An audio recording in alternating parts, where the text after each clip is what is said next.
Marcus Rashford is one of the hottest attackers in the whole of Europe right now. After the World Cup, the 25-year-old turned into a different beast, and he has refused to rest since. He now has 24 goal contributions in 29 appearances so far this season, and he's still firing. But things weren't always like this. I mean, just last season, the story was very different. How has Rashford risen to this very point in his career where he's regarded as one of the best attackers in the game? Ladies and gentlemen, this is a story of the rise of Marcus Rashford. It all started in Manchester. Of course it did. He is a Manchester boy through and through. He was born and raised in the city and started his career there too. He was raised by a single mom who sacrificed a lot for him and his siblings. She worked multiple jobs just to make ends meet and would sometimes skip meals herself just to make sure that her kids didn't sleep hungry. And when Marcus started showing that his love for football was more than just child's play, she supported him by enrolling him in a football academy at the age of 5. Rashford started out at Fletcher Moss Rangers, and believe it or not, he actually started out as a goalkeeper. Oh yes he did. Back then, Tim Howard was his idol, and he really wanted to fashion his career after the American, who played for Man United for 4 years.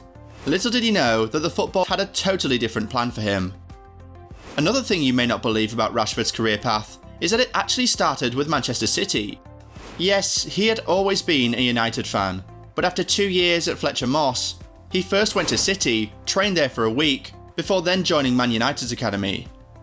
Everton and Liverpool were very interested in getting 7-year-old Rashford to Merseyside, but his older brothers made him choose United, and well, they must all be really happy with the choice they made, because at this rate, Rashford will likely retire as one of the club's greatest ever players.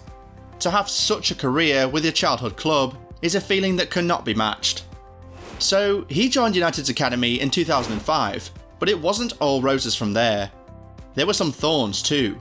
When he first started with the club, he missed a lot of training because, with his mother and older siblings very busy working, the little boy found it hard to get to training.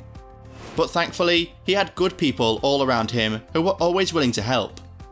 His youth coaches helped him find drivers who would be transporting him to and from training. The boy had some real potential, and his coaches were not ready to let it go to waste. And that potential soon started to shine through. At the age of 11, Rashford became the youngest player in history to be chosen for Manchester United's Schoolboy Scholars Scheme. This programme was usually reserved for players aged 12 and above, but Rashford was so good that he had to be fast-tracked. So he started playing cage football with Pogba, Lingard, and other guys who were about 4 years older.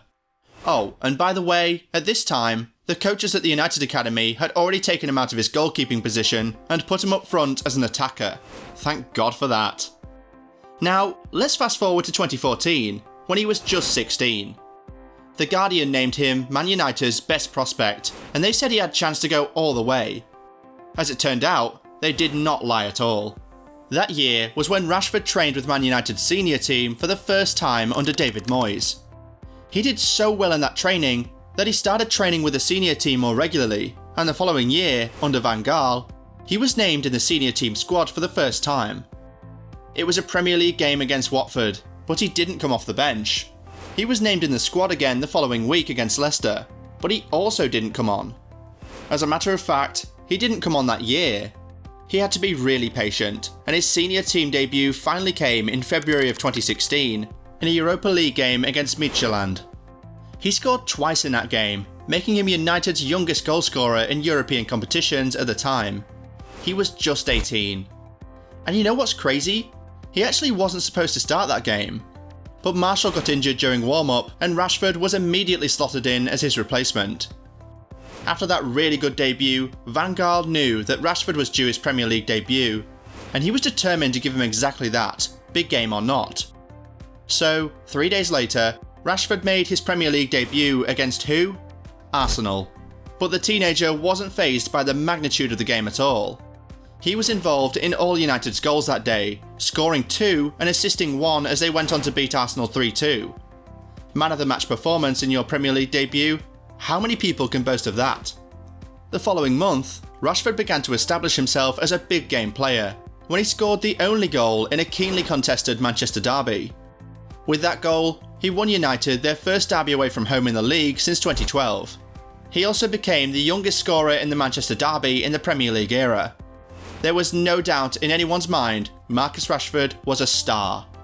His athleticism, determination, and hunger set him apart from the rest of the boys his age. He was scoring all sorts of goals from all sorts of angles and distances. In April 2016, he scored against West Ham in the FA Cup with a beautiful curling effort to the top corner. This is exactly what you call top bins. And if you remember, this was different from his debut goals against Arsenal, which were just classic striker goals.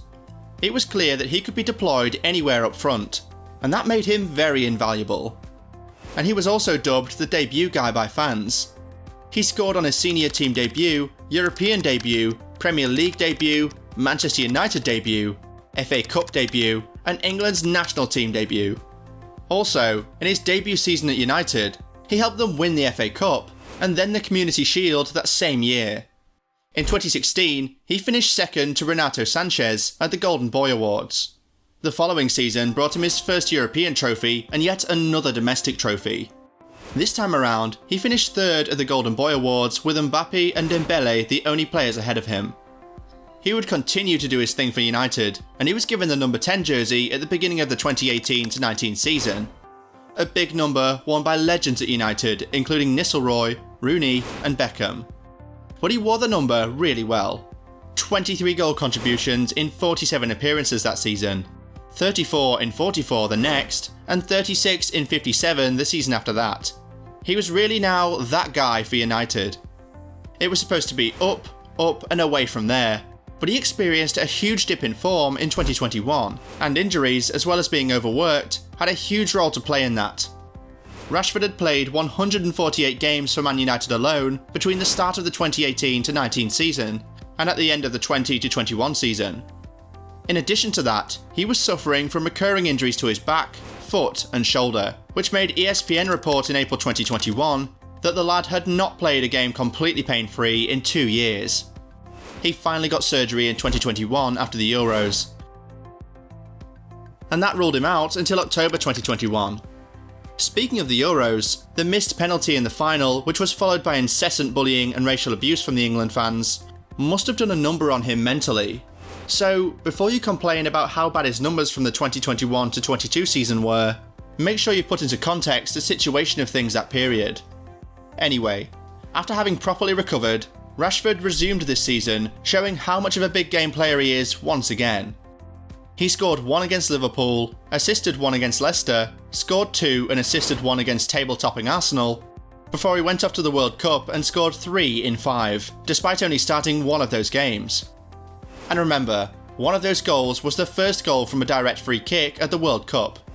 Again, Rashford showed that he has many different facets to his game. He came back after that good outing to become Man United's outright main man, following the exit of Ronaldo. He scored 10 goals in 10 games, including 1 against City and 1 against Arsenal. Yet again, he showed that he's a big game player. With United through to the EFL Cup final, Rashford has the chance to lead his childhood team to yet another trophy, which could really herald a new era at the club. Anyway, what do you really think about this guy? Do you think Rashford has what it takes to become one of the best players in the world in the next couple of years? Let us know in the comments.